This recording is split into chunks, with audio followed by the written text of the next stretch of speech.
निर्देशक एक ऐसा रूमानी गीतकार जिसके शब्दों की पहली है धार, वो है गुलजार, वो है गुलजार। संपूर्ण सिंह कालरा, जी हाँ, यही गुलजार साहब का असली नाम है, जिनका जन्म झेलम जिले के दीना गांव में हुआ था। अब ये जगह पाकिस्तान स्थित है। बचपन से ही गुलजार साहब को रविंद्रनाथ टैगोर की अनुवादित कविताएं और साहित्य सुनने का और पढ़ने का बहुत शौक था।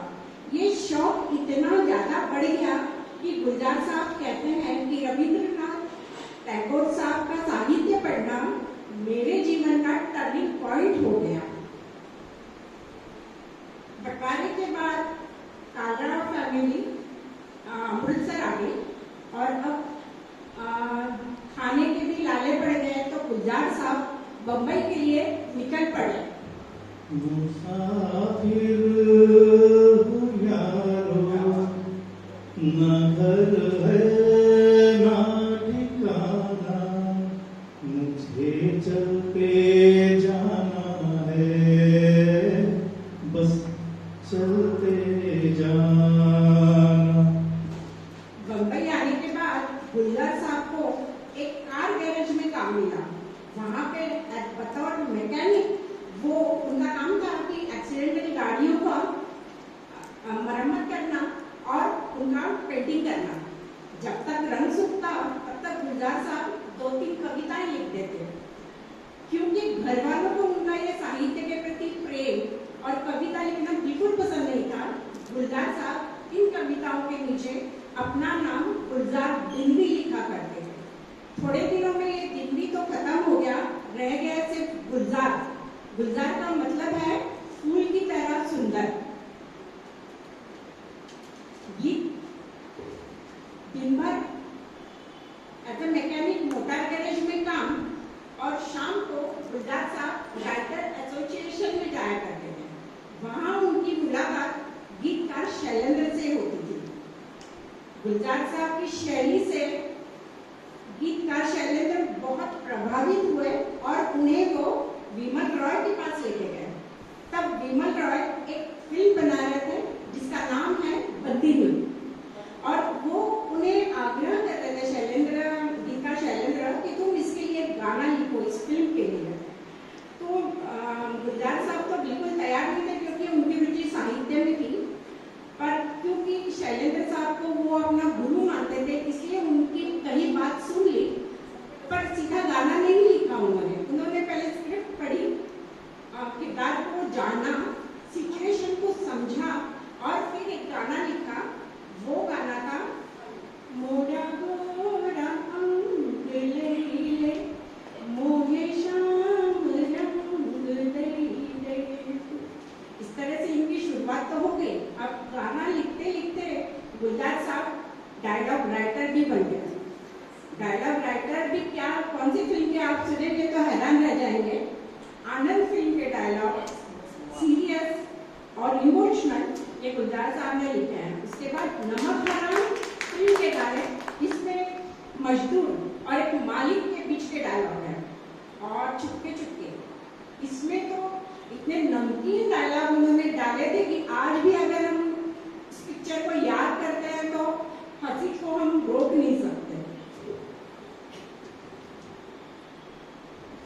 गुलजार साहब के गानों की एक खासियत थी, वो हमेशा किरदार हमारे सामने आता है, सिचुएशन समझ में आती है और ऐसा लगता है कि किरदार आपस में बात कर रहे हैं, जैसे कि इन गानों में।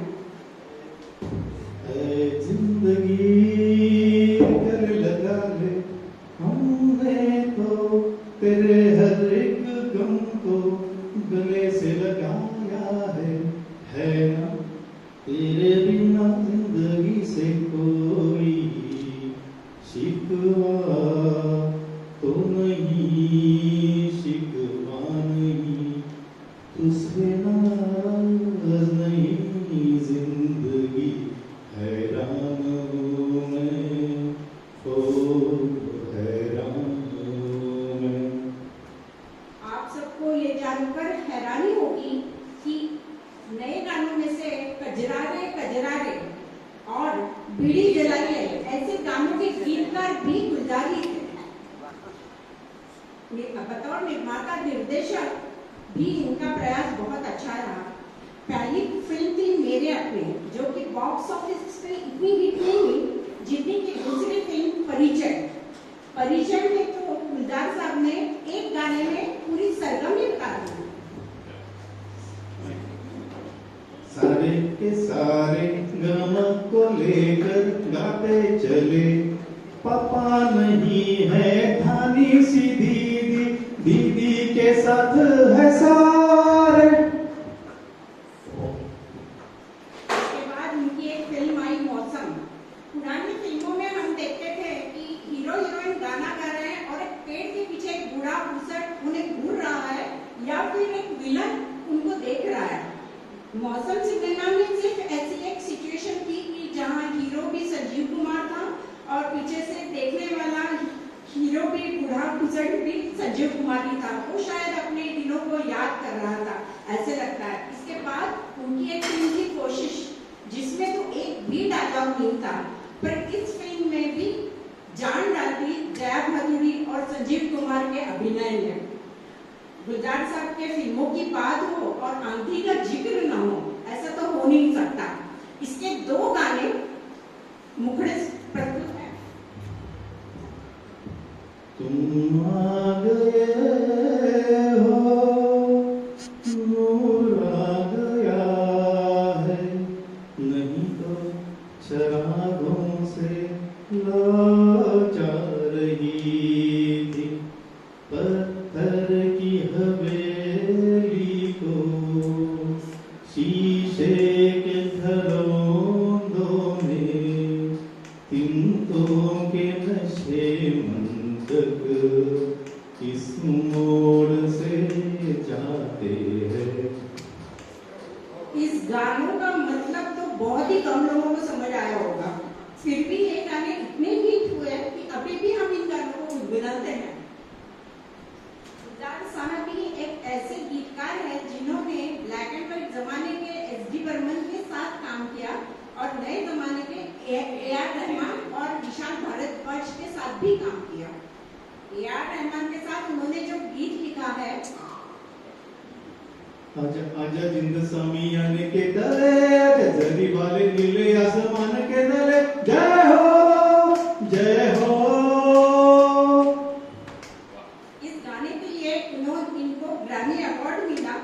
कुछ सालों बाद गुलजार साहब को अपनी फिल्म इंडस्ट्री का सबसे बड़ा अवार्ड दादा साहब फाल्के पुरस्कार से भी सम्मानित किया गया। गुलजार साहब को ऐसा पूछा जाता था कि आप हमेशा सफेद कुर्ता पजामा ही क्यों पहनते हैं, तो वो कहते हैं कि मैं सफेद कुर्ता और सफेद पैंट पहनता हूँ। जब मैं रंगीन कपड़े पहनता हूँ तो अपने आप को शायद पहचान नहीं पाता जब शीशे के सामने खड़ा होता हूँ। सफेद कपड़ों में ऐसा लगता है कि हाँ ये मैं ही हूँ, इस रंग की तरह शायद मैं भी साफ हूँ, ऐसा लगता है। गुलजार साहब भी एक ऐसे गीतकार है जो कि डायलॉग राइटर भी हैं और जो कि निर्माता निर्देशक भी है और सभी जगह वो काफी मशहूर हुए। मैंने ये थोड़ी सी उनकी हिंदी फिल्मों के बारे में जिक्र करने की कोशिश की है और आप लोगों को भी ये कोशिश पसंद आई होगी, ऐसा मानती हूँ।